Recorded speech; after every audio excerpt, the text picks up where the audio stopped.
Okay, let's get underway then, folks. So, good afternoon. My name is Dr. Kevin Pimblett, and you are listening to a broadcast from the University of Hull from the Centre of Excellence for Data Science, Artificial Intelligence and Modelling, otherwise known as DAME, which is part of the Faculty of Science and Engineering within the university.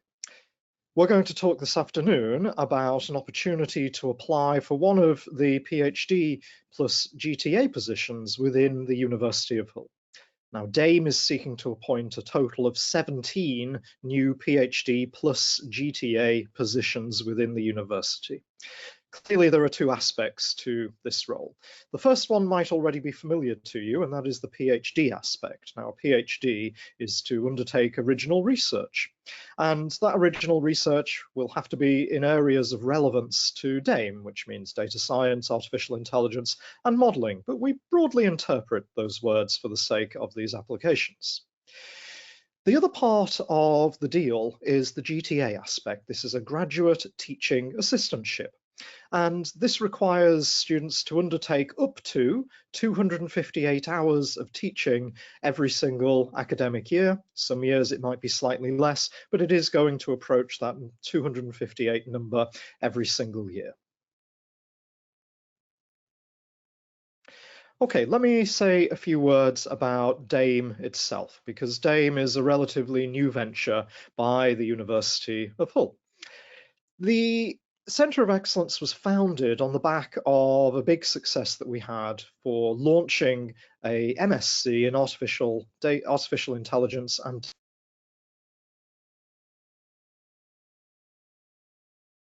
data science. The United Kingdom government back in 2019 saw that there was a big opportunity and indeed a gap within the marketplace because there was a lot of adverts going out for artificial intelligence practitioners, data analysts, data scientists, and so forth.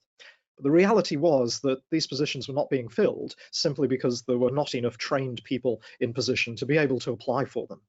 And so the UK government, through the Office for Students, launched a large scheme to enable universities to create what is termed conversion courses, whereby we take in students from any discipline, so long as they have some kind of background in either programming or mathematics or statistics, and then we train them up in AI and data science. We launched the course in 2020. We had a goal of recruiting 30 students and we recruited 31. So happy days, it was all good.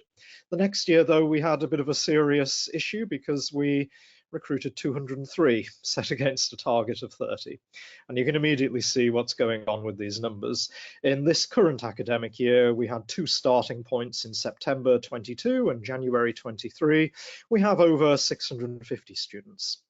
And I can't tell you what next year is going to bring for September 2023, but we're certainly looking at a lot of students. And the reality of this is that we need that GTA component to help us demonstrate to these students in the computational laboratories that we run for our conversion course MSc students.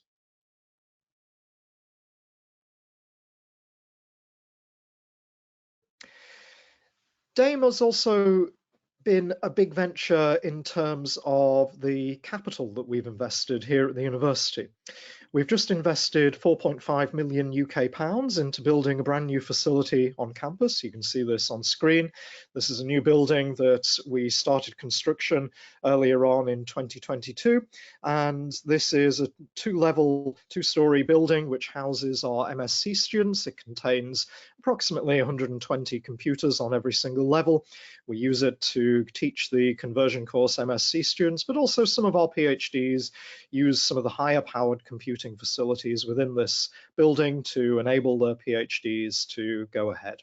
So all in all, DAME has had a lot of investment from within the university and indeed across the university, because it's not just the usual suspects of physics, mathematics, and computer science that are housed within DAME. Indeed, DAME wishes to be a platform. We want to be very broad in what we are doing. So it's not simply the case that we are simply looking for computer scientists here, or indeed mathematicians and physicists. We want to be quite broad in our intake, and that applies not just to our MSc students, but also to the PhDs that we're recruiting as well. So let me say a few words about the PhD. So students undertaking a PhD have a number of years in which to produce a thesis. Now, in this particular case, that time period is 4 years. Within the UK, the usual time period is 3 years, but because of that GTA component, those 3 years are extended and turned into 4 years. However, if you do the maths in the back of your mind, you will think to yourself 258 hours times 4 years does not add up to a year. So therefore, this represents quite a good deal in some ways because you get more than the usual 3 years and you get paid to undertake that GTA component. Less than 1 year of that for those 4 years is that GTA component, and therefore there's no write-up period, if I could put it like that, after those 4 years. So students have to undertake the original research and write up their thesis within that 4-year time period. Students within the university also have at least 2 supervisors from the University of Hull. One of them is nominated a lead supervisor. Some projects may require interaction with business, some projects may require interaction with universities elsewhere in the nation. And in those cases, you may have contacts with other people who help train you. Regardless of what topic you undertake your thesis in, all students are required to adhere to the required paperwork, and that includes monthly meeting reports. Alongside this, students at the University of Hull also have to undertake 60 credits of postgraduate training. And this tells our students about topics ranging from ethics right through to other things that may be chosen in collaboration with their supervisors. Students are also required to undertake postgraduate training, and that means for the GTA component. So we will train you up into how to teach and how to be an effective demonstrator within our laboratory. We run the PhD in quite a unique fashion here at the University of Hull. Rather than assign projects before arrival, which some people may do and some people not, what we will try to do is give students up until the Christmas break in order to select their PhD project and topics. So that assumes students arrive in September. So basically we give you 3 months in which to have a think, have a cogitate, and decide upon what PhD you're going to do. Now, as I've mentioned, some students have already planned this before they get here and they have approved projects. But if you don't have an approved project, we will release a list of projects upon arrival by this DAME steering group to show to our students, and you can lock in those projects or you can design a project of your own choosing. All of these are absolutely fine, and of course the advice is always to talk to the main proposers about these projects, see if you like them, see if you like the team, and if everybody is happy with this equation, then the projects can be formally locked in and you can proceed right ahead with them. So about the GTA component in a little bit more detail. So we require students to demonstrate to our MSc students within the computing labs. Students are not required to do anything beyond that. You are only required to keep the rostered hours. So it's not the case that our PhD students have to respond to our MSc students out of hours. Our staff members will help direct and train you. And there are, of course, these formal training courses that have to be undertaken in conjunction with it. All this means that it's very front-loaded in some regards. So you have to learn the new topics, you have to prepare for those lab sessions, but with Candour, this gets easier in the second year because we find our students have done it already, they know what the courses are all about, and therefore they can plug and play almost at will with the courses once they've learned what they're all about after the first time around. So it would be the case that in your first year of your PhD, you might not get as much done for your research as compared to the later years. And this is well understood by the University of Hull. I mentioned at the start that DAME wants to be fairly broad in what it undertakes, and this is by design. It is absolutely no accident. So I wish to be very, very clear with people who are listening to this broadcast that we are after applicants who are not just within computer sciences, not just within mathematics, but indeed we want to recruit people from all different sorts of areas. And that might be astronomy, astrophysics, and physics. And indeed, we've had quite a few examples of that in recent years. Computer science, very obviously, and indeed, we've had a lot of computer scientists in recent years. Mathematics and modeling is the other main one that we usually find our PhD students come from. But that doesn't necessitate any sort of elimination, because I want to be very clear, we're after people who are broad. So I want people who may apply from a bioinformatics point of view, maybe the creative arts. What about artificial intelligence in music? Perhaps criminology tickles your fancy. What about business and logistics? Health, medicine, diagnostics, dentistry. These areas are a growing area for DAME to be interested in right at this particular moment in time, along with ethics and many other different disciplines. So regardless of what your actual background is, if you can program in Python and you're able to demonstrate that you're skilled with data science and/or artificial intelligence, we would certainly welcome an application from you. Okay, so let me say a few words about why the University of Hull in particular. Well, one of the principal evaluations that the government runs of universities is the so-called Teaching Excellence Framework. And the University of Hull scored silver in this against bronze, silver, gold standards. Very few people get gold during their evaluation process. And we're pretty proud of that. And if I just click on a little bit, please. And we've also invested £330 million in delivering a step change in our academic provision. This incorporates 27 million transforming the university library, and so on campus our library is pretty state of the art. A similar amount has been invested in ICT services. One of the upshots of this is the connection to EDU Roam. Our students can readily walk from one side of the campus to the other without losing any connectivity to that. We've also invested quite significantly in Viper, which is the high performance computer that many of our students have access to and use on a regular basis. We have 160 million that's been invested in accommodation, so 1,500 new bedrooms have been built on campus in the past 5 years alone, and this provides our students with accommodation regardless of whether you're an undergrad or postgrad. There may be accommodation available for you there. We've had 15 million as well to expand sports facilities, and we can immediately see on campus there is a vast array of different sports. In fact, I'm going to be honest, the only thing we don't have is a swimming pool, but the local council and indeed the surrounding areas have a number of swimming pools available. We have cricket pitches, football pitches, you name it, we've got it right here at the university. We also pride ourselves on being a friendly university, offering an open and supportive environment for our students. This applies to DAME as well.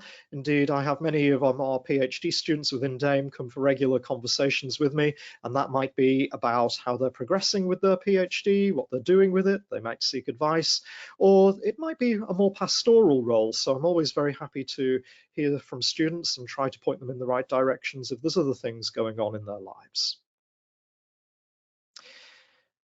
I wanted to say in the second half of this talk about how to go about applying for this particular PhD offer, because I don't suppose it's very obvious, and in a number of ways, I suspect many applicants might not have applied for these kind of positions before. If you haven't applied for these kind of positions before, I want you to treat it like a job application. And you may or may not have applied for jobs before today, but you must treat it seriously and you must have a look at our selection criteria. And not to put too fine a point on it, please directly address the selection criteria in your cover letter. Do not leave it to me or the other members of the panel to try to just hunt around for that information. Don't be ambiguous about it. Hit us with your selection criteria in that cover letter. Don't leave it to chance, okay? An example of an eligibility criteria is Python programming.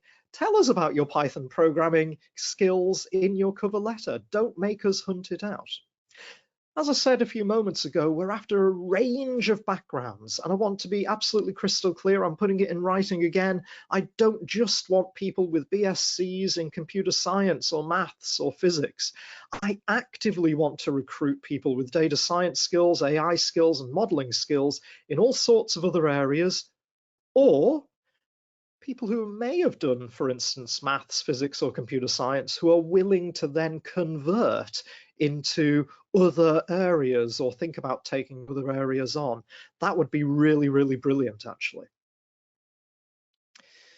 Let me go through the eligibility criteria then. So we have two eligibility criteria that you need to straddle in order for us to read the rest of your application. So the first one is Python programming, and the second one is a 2-1 classification degree, or an upper second class degree, if you prefer to call it that. So we want to know about your Python skills. Don't leave this to chance. Put it in your cover letter. Tell us about when and where you've used Python, what context you've used Python in. Hit us with it. Don't leave it to chance. Put it right at the top of your cover letter. I think it's really important to tell us about the context here as well. I know a number of people use it in, for instance, their final year project, perhaps during their undergraduate degrees, and many people have done undergraduate projects. You may have used it, you may not have used it in that project. Some people may have used it professionally, some people haven't, or you may have just used it, I don't know, in mathematics labs or those sort of contexts. Tell us about what you did with Python, why you did it. Some people who are professionals, they already have things like GitHub repositories. If you happen to have a GitHub repository, let us know. We'll have a look at it. Honestly, though, I don't expect anybody to have GitHub repositories when they apply for a PhD. It's just on the off chance if you do, just let us know about it so that we can have a look, and that would be really excellent evidence. That's absolutely fine if you don't have GitHub repositories, though. Not a problem in the slightest. Notice that that 2-1 degree, the upper second class, can be in any given subject. You must provide evidence for that in your application. So please upload your degree certificate alongside your application. Okay, let's suppose that you get past the eligibility. So in other words, you can demonstrate or you can articulate that you know Python and that you evidence that you have a 2-1 degree. We then come across a number of selection criteria, and these are what the panel are going to be looking at. So the first selection criteria is what motivates you to pursue PhD study. Now, this is a kind of interesting question because the answer to this might be quite personal to yourself. We want to know what motivates you. Now, please be aware that every single person who applies will say they're passionate. And I don't mean this in any nasty way or ridicule way. It's really good. People have a passion for data science. People have a passion for artificial intelligence. But here's the thing. If everybody says they're passionate, this provides no form of differentiation for the panel to form a judgment. And so it's not sufficient to say that you're passionate. So I want you to think like a panelist might. And if everyone says they're passionate, what's going to make you stand out from the crowd? And that leads us on into the next couple of bullet points. So tell us about your background. So what is it about you that wants to study a PhD? There must be something there, apart from passion, about why you want to do a PhD in AI and data science or modeling. Tell us about why the University of Hull as well. Maybe you've got a local connection, maybe you like the University of Hull, maybe you've researched something about the University of Hull, maybe you know some researchers already at the university and want to get involved in their research. Why this opportunity specifically? Clearly, the University of Hull is not the only university on the planet that is offering a PhD in data science, artificial intelligence, and modeling. So why us? And fundamentally, the answer to this question of what motivates you is what makes you stand out from everybody else. And surely you must have good enough reasons to apply for a PhD. So tell us about yourself and tell us what makes you unique and makes you attractive to be selected for one of the scholarships that we have. The second selection criteria that the panel looks at is, why are you interested in the field of data science and/or AI? Now, clearly this might be linked to that motivation question, which is selection criteria number 1. So let me give you a couple of hints perhaps. So tell us about your experiences to date. What experiences do you have with data science? Experiences with artificial intelligence? Experiences with modeling? Or if you can program in Python already, tell us about why you're converting to these particular subjects, because that's quite a leap for anybody to take. So we want to understand that in a little bit more detail. Have a look at DAME's research areas. So we're broadly interested in anything to do with data science, AI and modeling, whether that's bioinformatics, whether that's AI in the creative arts or predicting music. How does it match up with what DAME is actually interested in? Key thing, don't be generic. This is about your interest, not about DAME offers a platform for lots of different research. So don't make it about DAME, make it about yourself. Okay, the third of our selection criteria is how your skill set matches the requirements of your choice of project and/or any additional training that you think you might need. Now, this is an interesting selection criteria, primarily because you might not already have chosen your project. So, in your application, have a think about the sorts of disciplinary areas you would like to be undertaking a PhD within.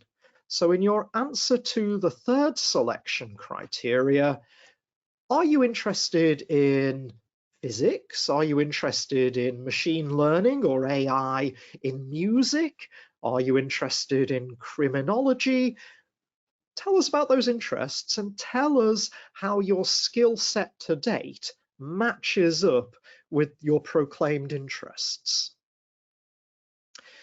You do not need to know what your project exactly is at the application stage, because we want to give our successful candidates a little bit of time to decide what their PhD projects are. We're going to run this like a Centre for Doctoral Training. That'll get decided once you're here. I recognise that many of our applicants listening today will already have their own ideas. That's wonderful if you already have your own ideas. If you do, let us know what your ideas are for a PhD project. We'd love to hear from you. I'm going to be honest though, if all 17 of these PhDs go to, and I'll just pick a random discipline, physics, then I think we failed, because we want to have a balance of different disciplines across DAME. So think about the skills you have. Think about the area you want to work in. How does it match up? What's your background? How does that work? If you think you lack anything, or maybe you need upskilling, think about what areas you need that training in and let us know. Now, I really want to be at pains to point out this is not a negative thing. If you need some upskilling in, I don't know, physics or maths or music or criminology, let us know. Maybe you want to change your direction from what you did as an undergraduate to what you're going to do for postgraduate work.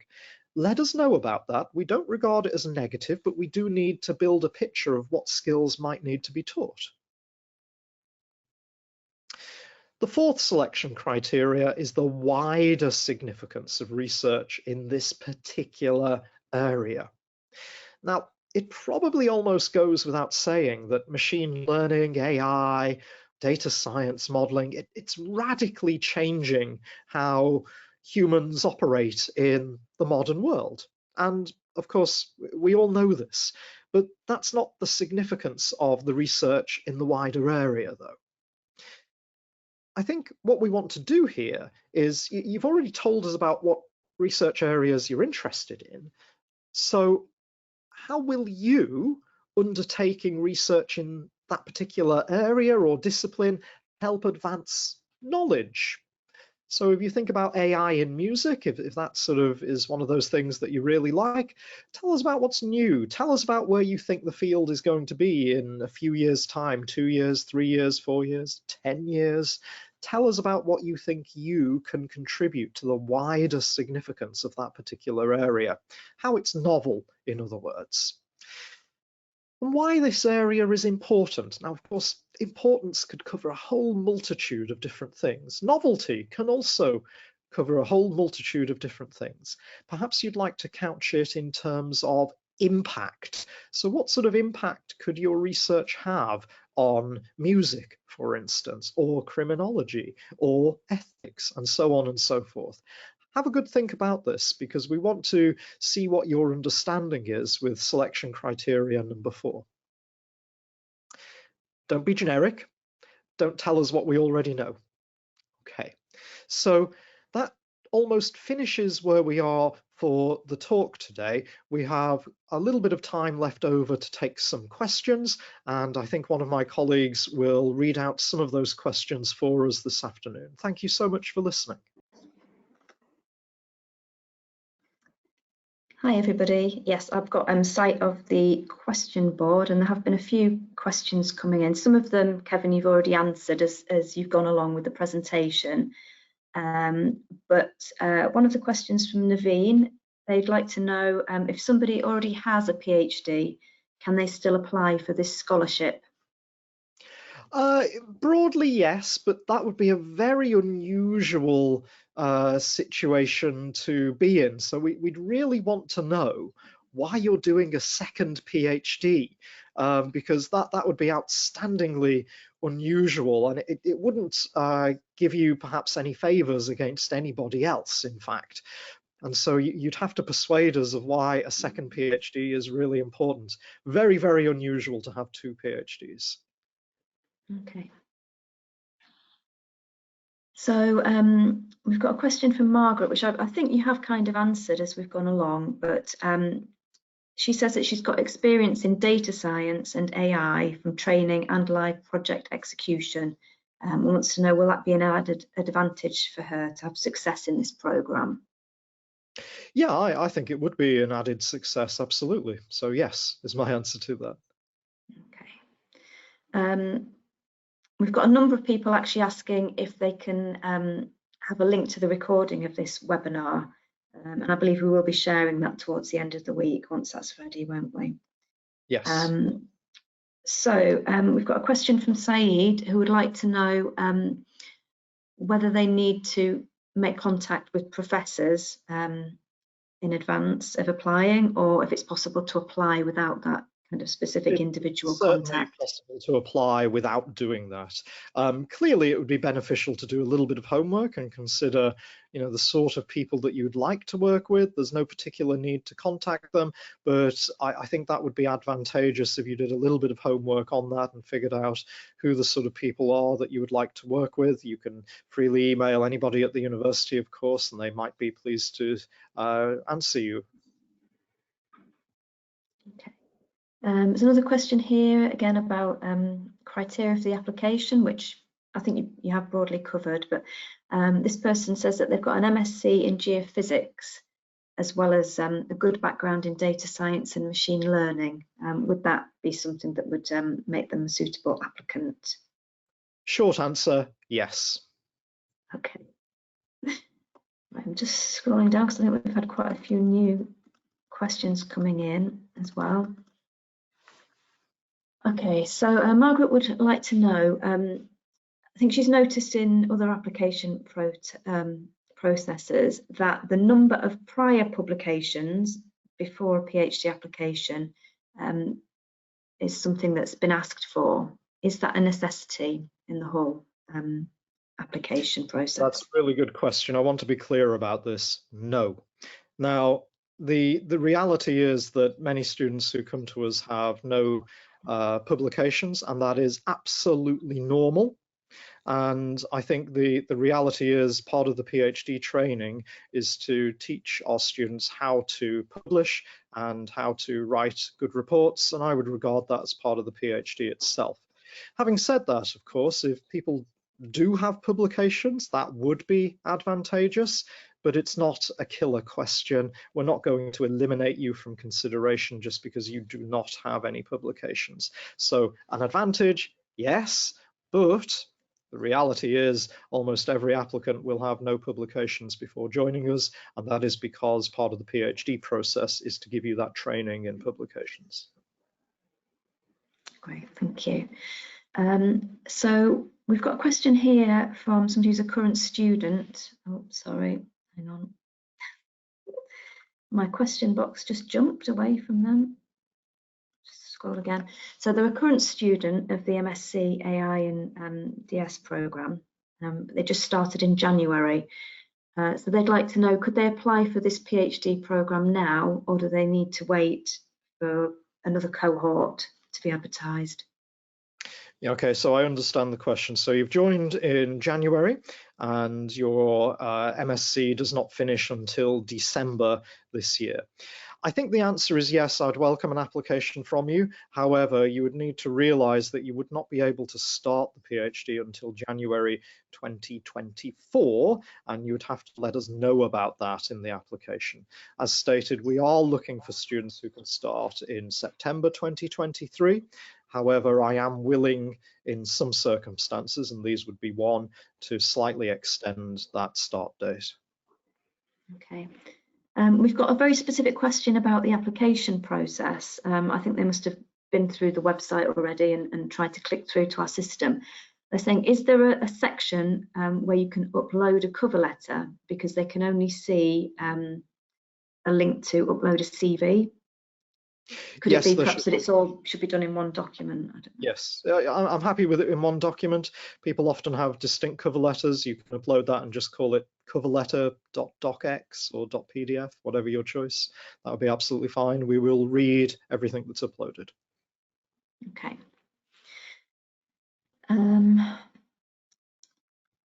So also relating to the MSc course, but this is somebody who has currently got an offer to study the MSc. I think, but having seen this opportunity, they're interested in the PhD and GTA role. So, and they're asking what their options are. Basically, I guess, can they apply even though they've already applied for the MSc? If you have the prerequisites, then yes, you can apply. I'm not sure I can put it in any other way, but yes, if you're executable, then yes, you can apply, and you can hold more than one offer. You don't have to execute all those offers, of course. Okay. There's somebody called Jeren here who said that they applied for this position last year, but didn't get through due to the numbers of people that applied. They're not sure if they would still have a chance if they applied for the role again. There's no reason why you don't have a chance, but I would encourage you to reflect on how you can improve your application versus last time. I hope my presentation gave you a few hints and tips about that. I think it's important to consider what makes you stand out from the crowd, because everybody will say, I'm eligible, I've got a 2-1 or first class degree, and everybody will say they're passionate. So what is it that makes you you? So we've got a couple of questions about funding.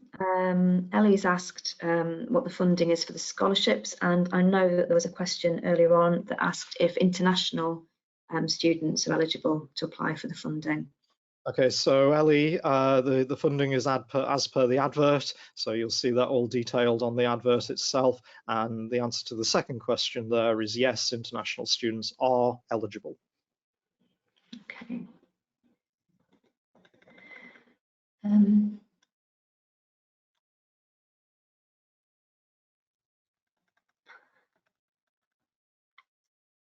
And I'd point out as well that the scholarship value is exactly the same as what one would get with any UKRI scholarship. Okay. We've got a question here.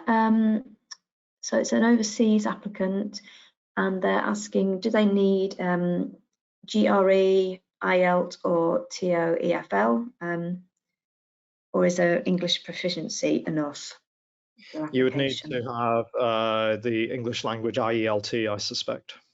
Yes. I know with other PhD scholarships that we've offered, I think this is a 6.0 on IELTS or the equivalent. So there'll be criteria set out. The international office can probably advise of that exactly. Yeah, and indeed, this opportunity is no different to those other ones. So yes, you will need IELT for that. Okay. So Frederick is asking, they've just completed their first degree but are currently switched to data science. Does that make them suitable for the programme? Maybe. I'd have to know a lot more detail.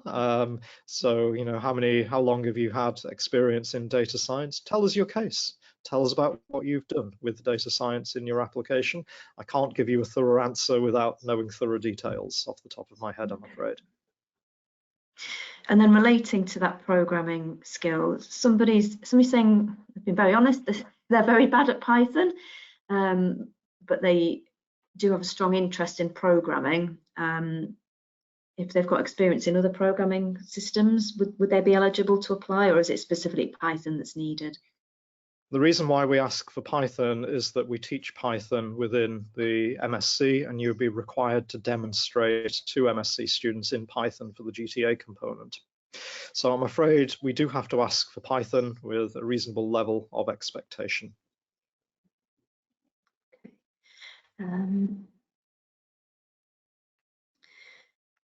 There's a question here from somebody concerned about how the GTA program would work for somebody on a student visa, because generally their experience is that there's a restriction on how many hours that they can work within a week. So I think just some reassurance about. Indeed. Yeah, that's entirely correct. So the maximum is 20 hours per week on that GTA component. Now, my colleagues within DAME, within the Centre of Excellence, will carefully assign those hours to our international students. And indeed, we do have international students with us right now from a variety of different nations, in fact, and we are very careful to assign those working hours, the roster, such that no single international student goes over those 20 hours. It's also a little bit negotiable when possible, and it's not always possible, whereby some students might request to have it all lumped together or spread more evenly through the year. We're open to that sort of negotiation, but we can't give a guarantee on that, I'm afraid, because it is a case of needs must. So the answer to that question is yes, there are restrictions. If you're an international student, it is 20 hours per week maximum, but we will try to make sure that that is distributed in a fashion that's agreeable to everybody concerned. But we'll never go over that 20 hours. We're very careful with that, and for probably what is very obvious reasons. So somebody here has completed their MSc in computing but hasn't received their degree yet, asking if that would be an issue.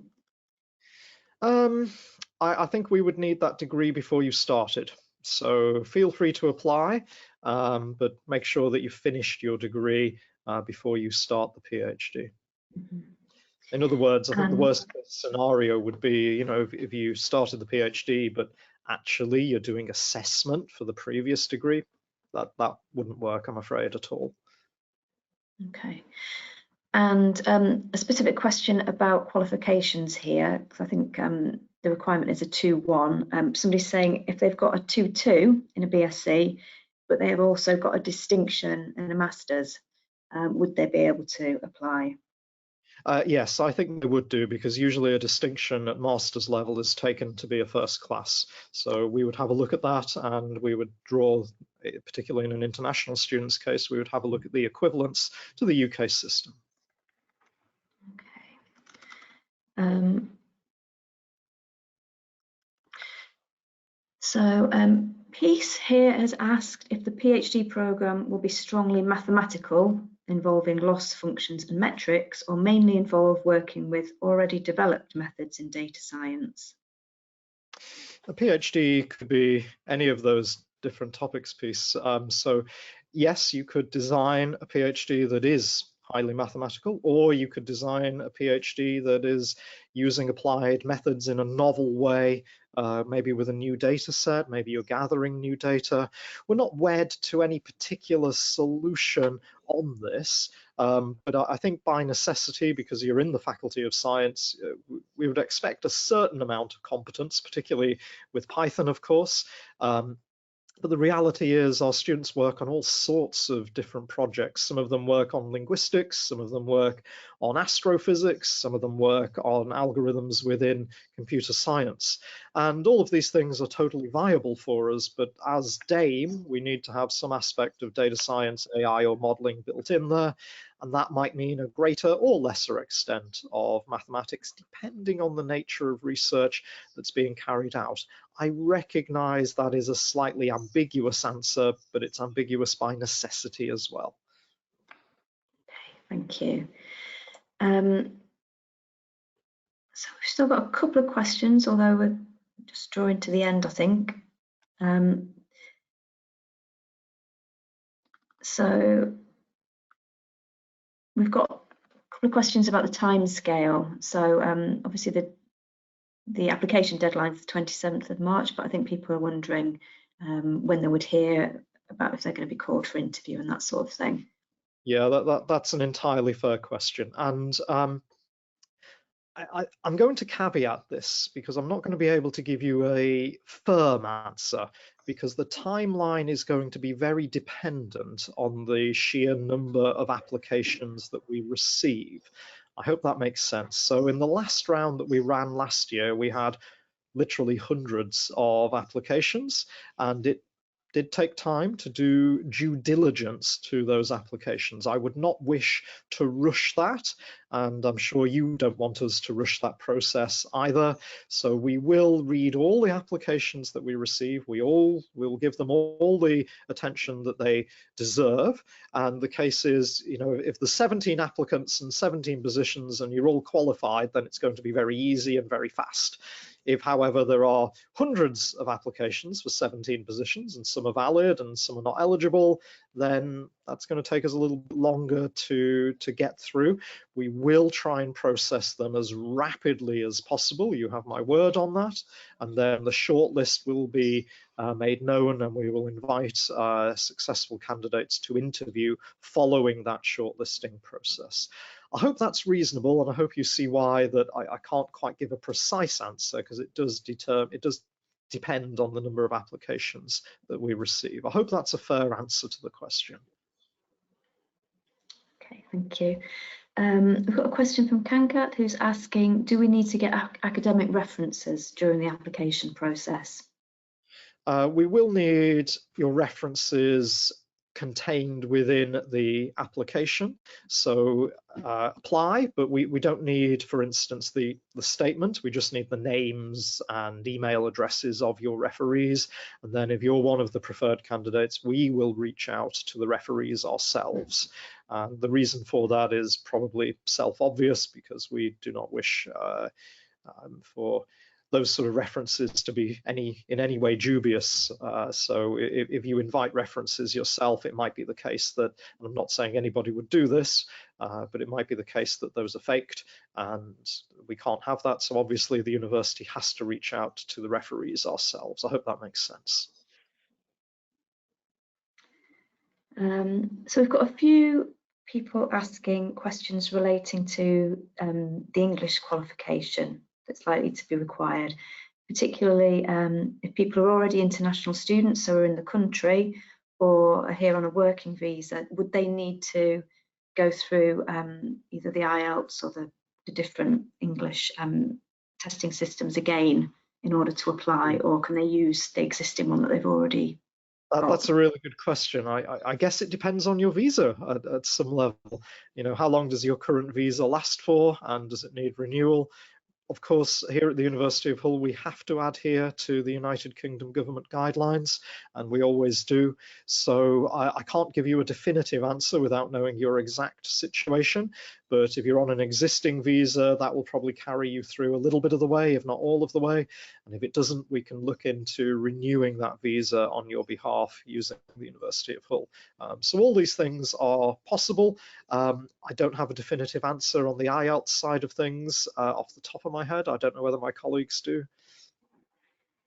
No, but our international office would definitely be able to advise on that. So we are coming to the end of the questions that have been submitted. Manvate has asked, would the interview stage require a small presentation on their final year project? Not really. However, having said that, it would normally be the case that an interview panel would be interested to talk to you about what you've used Python in. And if that's the case, I'm sure you could tell the interview panel about that final year project. Okay, I'll just do a quick scan and make sure there's nothing that I've missed. Yeah, because we've got quite a few questions being asked that are very specific, you know, that they've got a background in biological sciences or in social sciences, but I think you've answered that one fairly clearly, that you're interested in people from all backgrounds. In the biosciences and the medical sciences and so on and so forth. Absolutely. We want a diversity of different academic backgrounds within DAME, and I make no apology for that.